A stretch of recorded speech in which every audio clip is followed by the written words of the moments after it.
Perkenalkan, nama saya Kaila Syareta Andin, NIM 2251502091111003. Di sini saya berperan sebagai ketua kelompok dan juga menjelaskan serta menjalankan kode bagian Maclaurin series.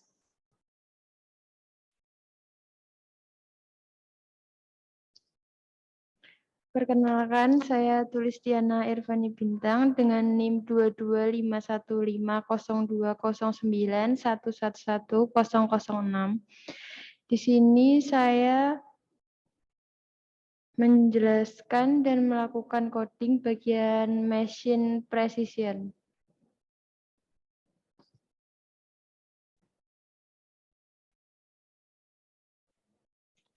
Saya Pramistidia Wardani, NIM 225150209111011.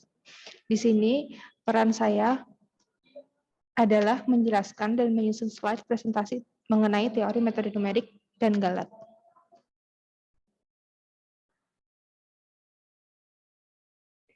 Jadi bisa kita lihat bersama di sini, kita memiliki sebuah grafik dari persamaan fx sama dengan 0. Untuk mencari akar dari persamaan ini, kita bisa menggunakan metode analitik, yakni melalui persamaan ax kuadrat plus bx plus c, di mana masing-masing x di sini itu bisa kita cari menggunakan rumus diskriminan. Rumus diskriminan sendiri itu adalah x sama dengan min b plus minus akar b kuadrat min 4ac dibagi 2a.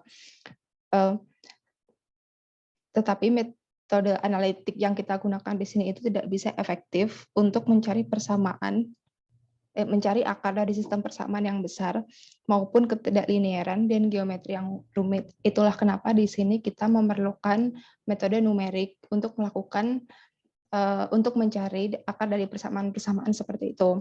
Salah satu metode numerik yang kita gunakan di sini adalah interpolation. Interpolation sendiri itu adalah proses menebak nilai dari data yang ada pada rentang tertentu. Di sini kita asumsikan di sini adalah rentang data. Jadi di sini itu kita itu mencari X yang hilang pada rentang data yang kita miliki. Jadi biasanya data itu kan berpola ya. Nah, cara kita mencari akar dari persamaan itu, kita mensubstitusikan data berpola yang kita miliki. Ini itu kan pola data itu ke dalam interpolasi seperti itu. Di sini kita menggunakan interpolasi polinomial. Kita menggunakan interpolasi polinomial ini ketika kurva data itu memiliki banyak lengkungan.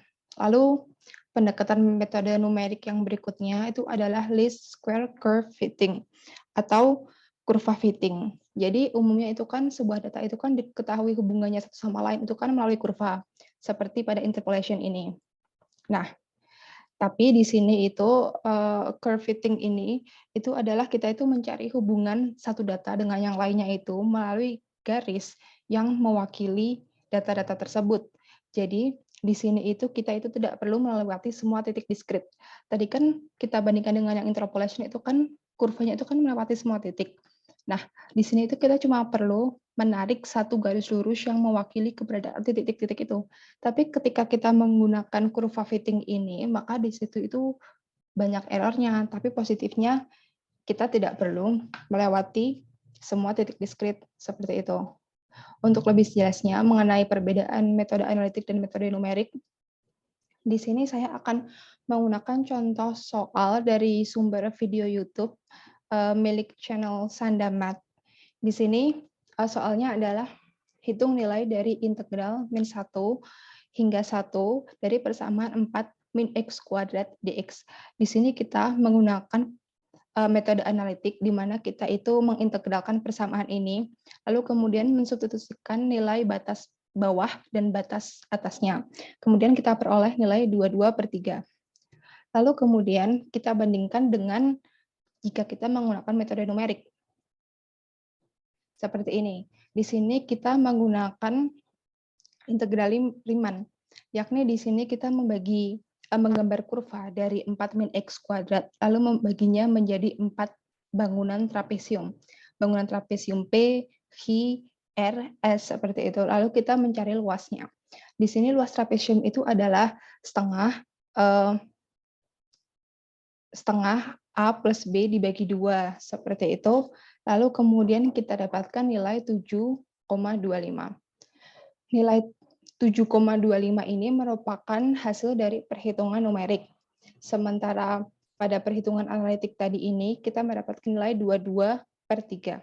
Di sini kita mendapatkan beberapa poin, yakni 7,25 tidak sama dengan 22/3.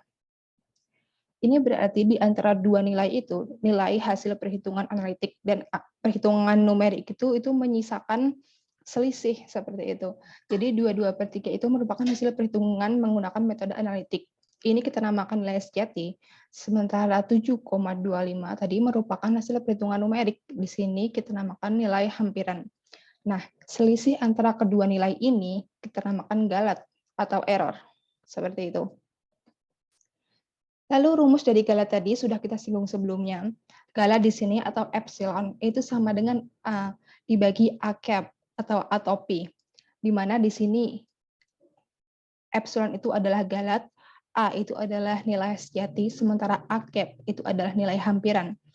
Jadi ketika kita menghitung selisih, itu kan selalu positif ya nilainya. Semisal selisih antara motor dan mobil di jalan, itu kan selalu positif ya. Kita kan tidak pernah menemukan dalam realitanya selisih itu bernilai negatif.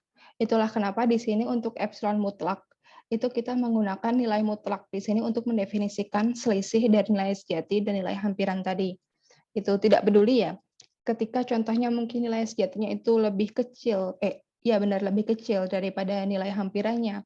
Kalaupun pada akhirnya itu menghasilkan nilai negatif, itu pada akhirnya akan menjadi positif, karena di sini kita membicarakan konteks selisih. Lalu di sini kita juga akan menggunakan rumus galat relatif dan galat relatif hampiran. Di sini untuk galat relatif, ini kita menggunakan rumus epsilon mutlak dibagi A atau nilai sejati dikali 100%. Sebenarnya 100% ini opsional ya. Ini digunakan ketika kita itu ingin menyajikan data dalam bentuk persentase. Nah, lalu ada galat relatif hampiran di sini. Ini rumusnya itu epsilon mutlak dibagi A cap atau A topi kali 100%. Di sini itu faktor pembandingnya di sini itu adalah nilai sejati. Itulah namanya menjadi galat relatif. Lalu di sini faktor pembandingnya itu adalah A cap atau A topi, yang mana berarti ini adalah galat relatif dari nilai hampiran seperti itu. Lalu di sini kita juga akan membahas mengenai perhitungan galat, itu menggunakan pendekatan secara iteratif. Jadi di sini, ini namanya epsilon relatif hampiran. Ini sama dengan mutlak A cap N plus 1 min A cap N dibagi A cap N plus 1. A cap N plus 1 itu merupakan merupakan A cap terbaru atau nilai terbaru dari pendekatan dari iteratif terbaru seperti itu. Nah, sementara A cap N ini merupakan nilai dari pendekatan sebelumnya, terus dikali 100%. Prinsipnya masih sama seperti tadi, 100% ini sebenarnya opsional. Kita menggunakan 100% ini jika dan hanya jika kita ingin menyajikan datanya dalam bentuk persentase. Untuk memahami konsep dari pendekatan secara iteratif ini, kita bisa menggunakan contoh soal yang lagi-lagi saya ambil dari sumber video YouTube milik channel Sandamet. Di sini soalnya adalah diketahui prosedur iterasi sebagai berikut. XR plus 1 sama dengan XR pangkat 3 plus 3 dibagi 6. Dengan R sama dengan 0, 1, 2, dan seterusnya. Iterasi dihentikan jika epsilon relatif hampiran itu lebih kecil daripada toleransi galat. Dengan toleransi galat itu 0,0001 dan X0 itu 0,5.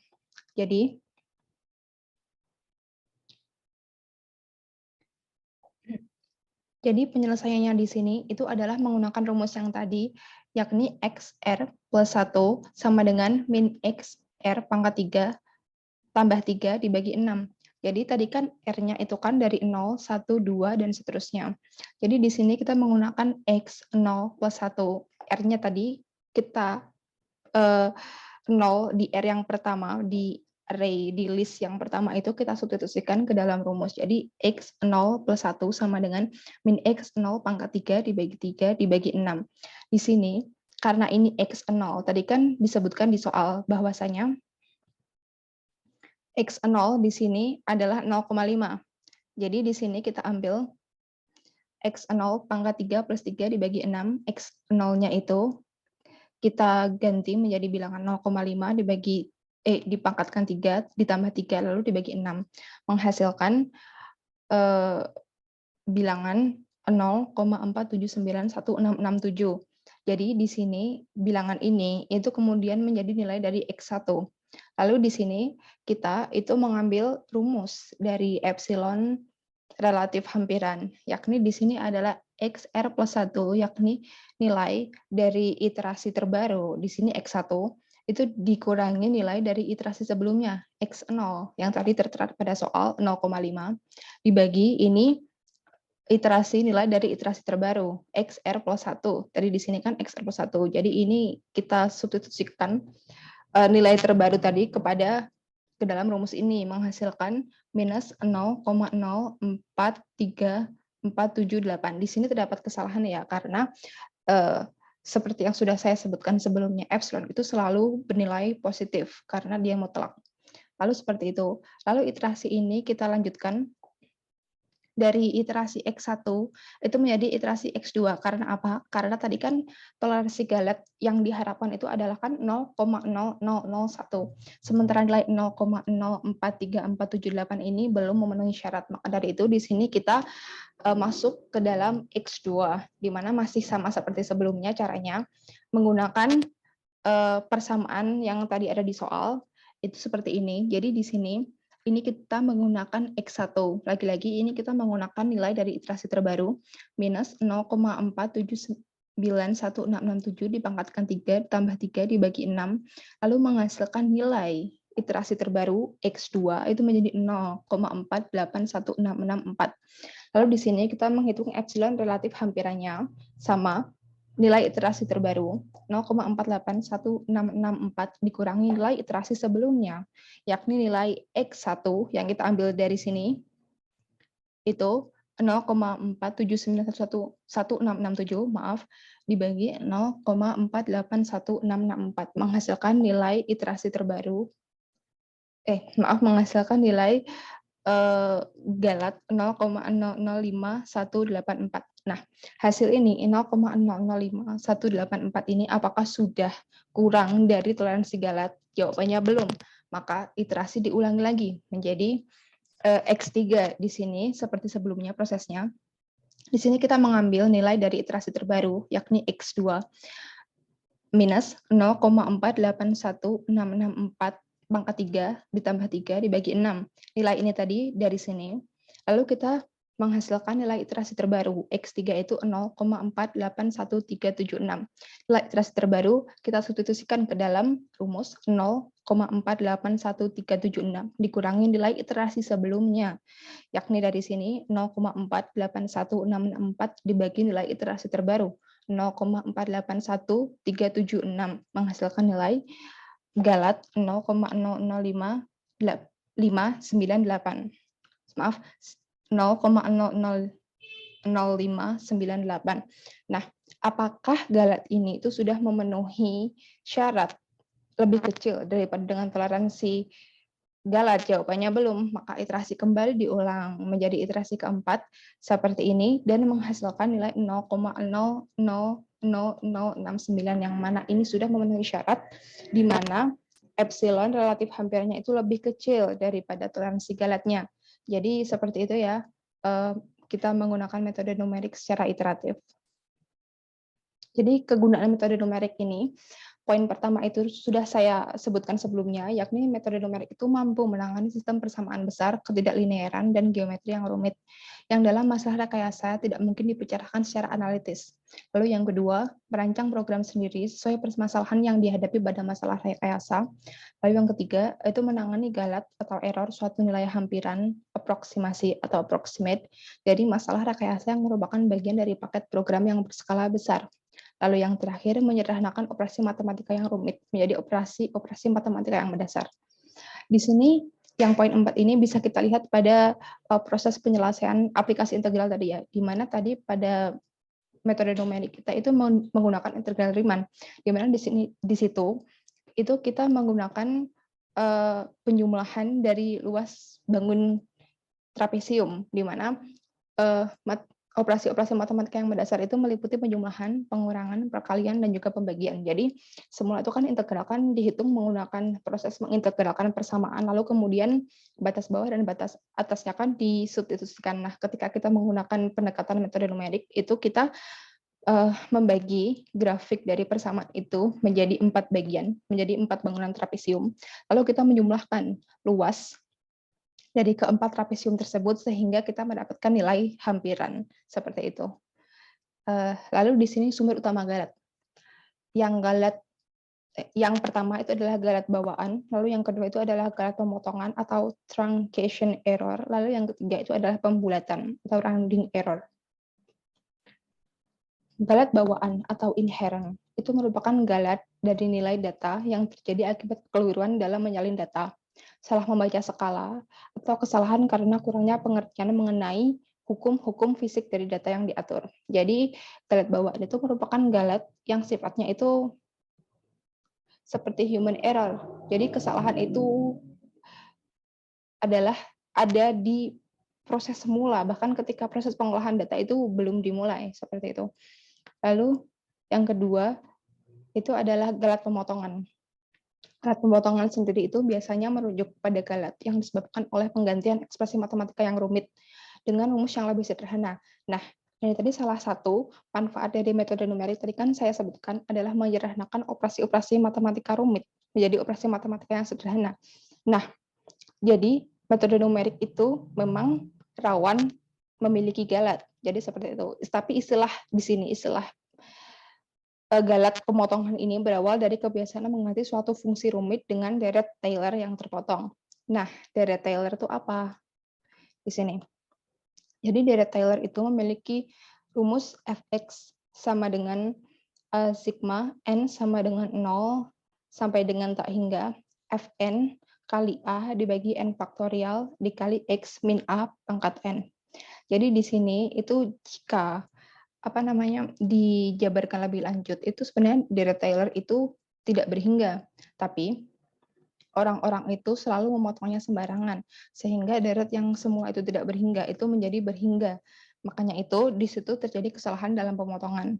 Bisa kita lihat di sini kan, FA tambah F aksen A, X min A, lalu kemudian kita masuk ke suku kedua, di mana F double aksen A dibagi 2 faktorial dikali X min A kuadrat ditambah F triple aksen A dibagi 3 faktorial dikali X min A tambah 3 tambah seterusnya sampai dengan F N aksen A dibagi N aksen dikali X min A pangkat N, seperti itu.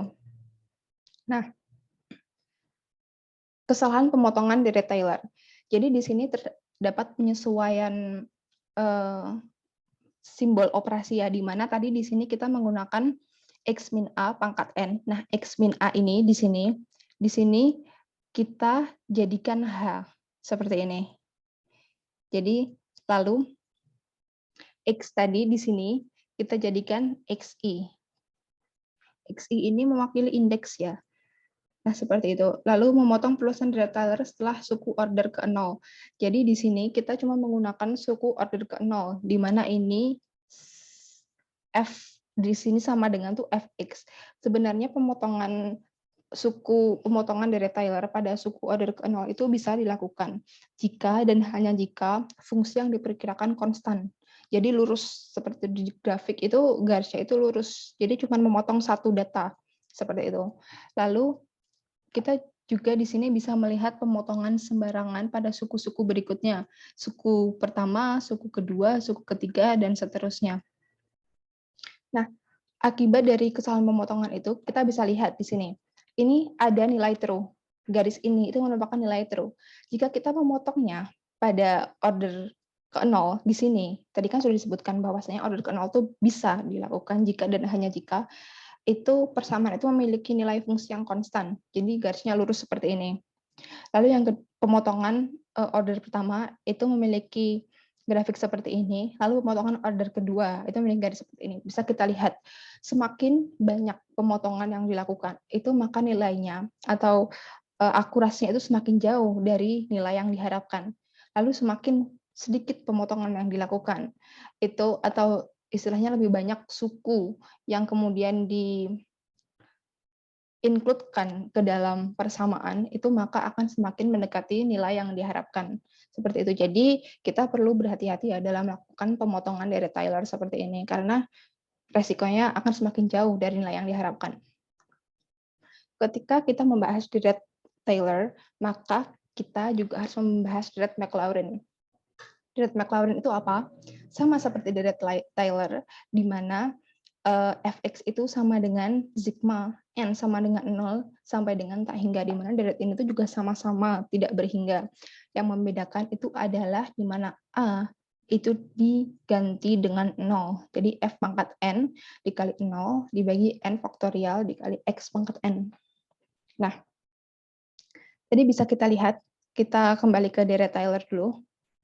Tadi kan di Dirac Maclaurin kan disebutkan bahwasanya A itu diganti dengan 0. Jadi di sini makanya A diganti dengan 0, X min A pangkat N ini A-nya juga diganti 0. Makanya itu menyisakan X pangkat N saja.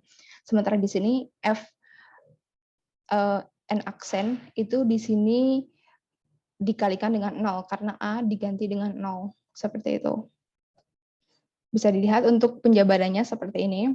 F0 tambah F aksen 0X tambah F double aksen 0 dibagi 2 faktorial dikali X kuadrat ditambah F triple aksen 0 dibagi 3 faktorial dikalikan X pangkat 3 dan seterusnya. Seperti itu. Di antara Dirac Maclaurin penting itu seperti ini.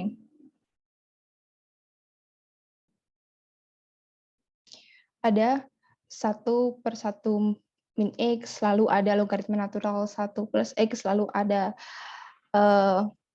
tangan pangkat min 1X, lalu ada EX, lalu ada X, cos X, sin HX, lalu ada cos HX, ada 1 plus X pangkat P. Seperti itu. Lalu galat. Tadi kan sebelumnya kita membahas mengenai sumber utama galat ya. Yang ketiga, selain daripada galat bawaan, lalu ada galat pemotongan Dirac Taylor, lalu yang ketiga itu adalah galat yang terjadi akibat pemplatan. Merupakan galat yang timbul akibat keterbatasan komputer atau pada kalkulator dalam merepresentasikan bilangan real.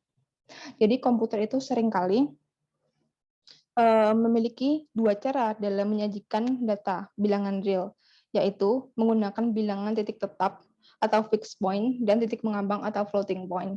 Nah, dalam penyajian data ini komputer itu seringkali melakukan pembulatan, di mana seperti ini, jika nilainya itu kurang dari 5, maka angka dibulatkan ke atas, jika lebih dari 5, maka angka dibulatkan ke atas, jika kurang dari 5, maka angka dibulatkan ke bawah, lalu jika sama dengan 5, angka dibulatkan ke atas jika digit sebelumnya ganjil, jika sama dengan 5 lagi, angka dibulatkan ke bawah jika digit sebelumnya genap.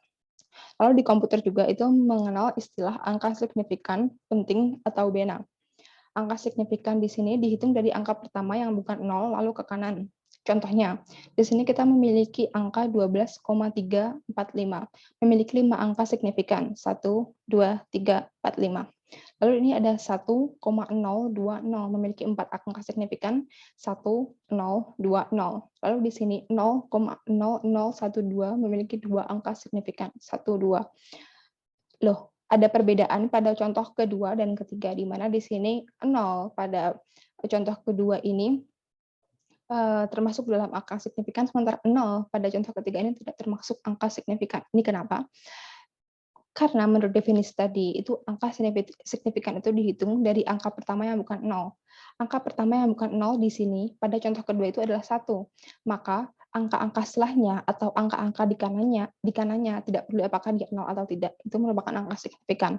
Lalu di sini, angka signifikan dihitung dari angka pertama yang bukan 0. Nah, sementara sini angka pertama yang bukan 0 paling kiri itu adalah 1. Sehingga 1, lalu angka di kanannya itu ada 2. Sehingga yang signifikan itu cuma 1 dan 2, sementara di sini 0 di sini itu tidak signifikan karena di sebelah kirinya itu tidak ada angka yang bukan 0, sama seperti itu.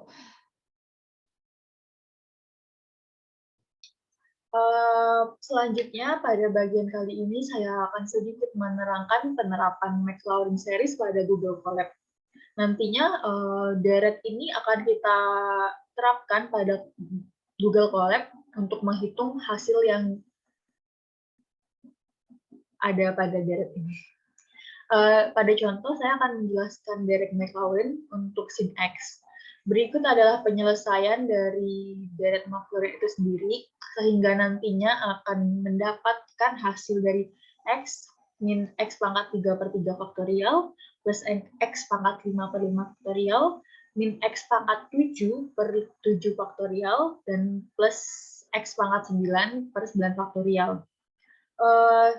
Komputer sendiri tidak dapat menghitung bilangan hingga tak hingga. Sehingga nantinya komputer akan melakukan perhitungan pada beberapa data saja, dan deret sisa yang tidak digunakan nantinya akan dianggap oleh komputer sebagai error.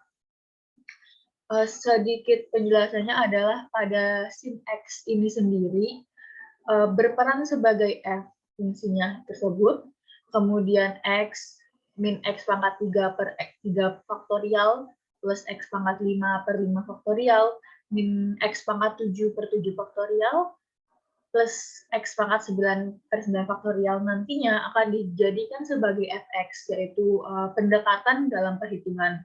Sisanya, bilangan yang tidak tergunakan hingga tak hingga, akan dianggap komputer sebagai error dari pendekatan fungsi tersebut.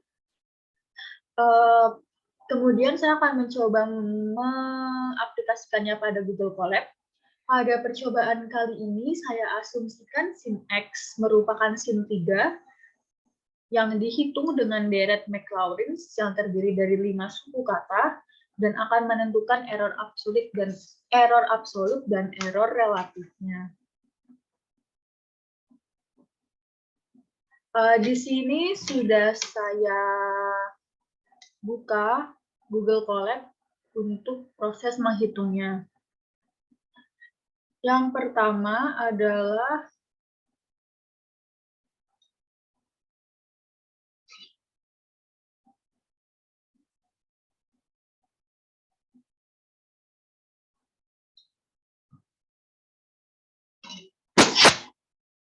di sini saya sudah membuka Google Colab untuk proses menghitungnya. Yang pertama adalah kita mengimport math, karena bahasa pemrograman sendiri tidak mengetahui fungsi tertentu, sehingga kita memakai modul matematika untuk menghitung sinus nantinya. Ya. Kemudian di sini kita akan memasukkan X sama dengan 3, lalu Y, bilangan Y real sama dengan math.sin X. Bilangan Y real sendiri merupakan pemisalan dari nilai sesungguhnya, atau bisa disebut juga nanti hasilnya merupakan nilai pendekatan. Kemudian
Kemudian pada fungsi cap sendiri, kita memasukkan deret SIM tadi yang akan kita cari untuk menghitung nilai nantinya. Kemudian kita akan memprint nilai eksaknya dengan memanggil yFill. Kemudian kita akan memprint nilai pendekatannya dengan memanggil gf. Kemudian kita akan memprint nilai absolutnya dengan memanggil f gfill gf. Dan terakhir kita akan memprint nilai relatifnya dengan memanggil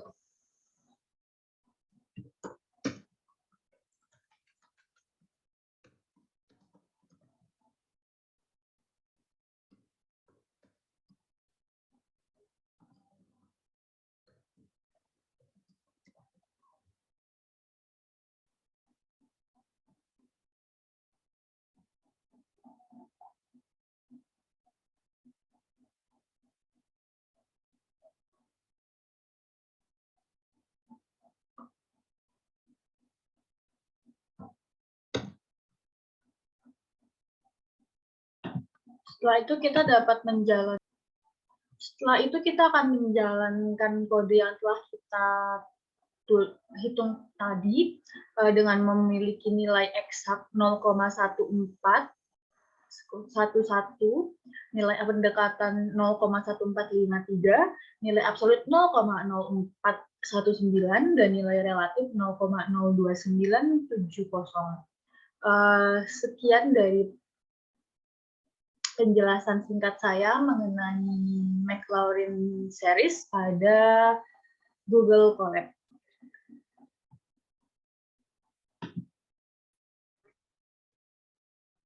Selanjutnya yaitu apa itu precision? Precision atau presisi merupakan data yang diprediksi benar dari berapa banyak data yang benar.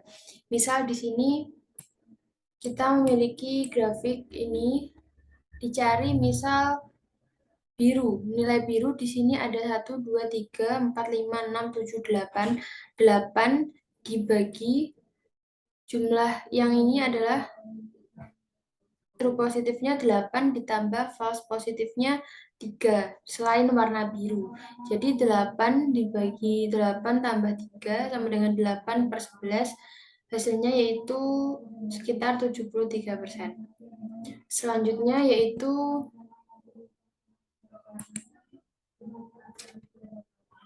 kasus. Di sini ada kasus yaitu berapa banyak yang terdeteksi positif COVID-19. Di sini terdeteksi positif COVID, true positifnya ada 1000, terdeteksi negatif COVID-nya, false positifnya ada 800. Jadi di sini di kasus precision ini yang dipakai yaitu yang ini, yang terdeteksi positif dari kasus yang benar. Penyelesaiannya yaitu menggunakan formula tadi, true positif dibagi true positif ditambah false positif.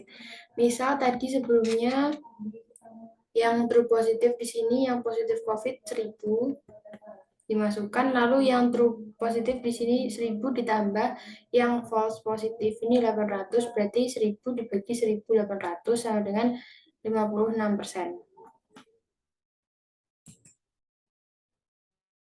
Di sini terdapat contoh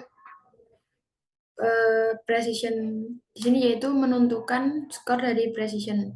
Di sini terdapat dua parameter yaitu y-true dan juga y-pred untuk prediksi. Di sini nanti akan menginputkan y-true-nya berapa, y-prediksinya berapa, lalu akan keluar output. TP di sini merupakan true positif, yang lalu FP merupakan false positif. Di sini rumusnya, formulanya precision value yaitu TP true positif dibagi true positif ditambah false positif. Lalu return lagi ke precision value. Lalu jika sudah akan di print precision value-nya berapa. Sekian dari saya.